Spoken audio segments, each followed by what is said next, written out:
Swing level 4. How to compete. So we're still working on kind of mix and match, social dance competitions. A couple pointers. Start like this.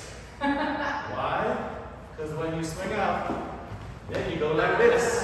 While you were dancing over here, you were like, hey, audience, how's it going? What's happening?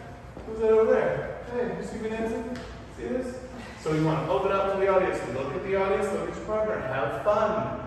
It was a lot better this week. I think your stakes were lower because people had done it before. When you start over here, remember to wait for the whole intro to go by before you do some simple steps. And leaders, you can just start simple, and the followers might do something interesting. Wait. For example, I don't do my aerials yet.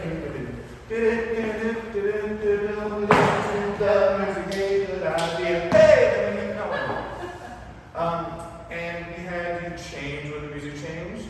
That was really, really good. I think we just kind of lowered the stakes on being perfect and upped the stakes on being fun. Things looked a lot better this week. We will do more next week.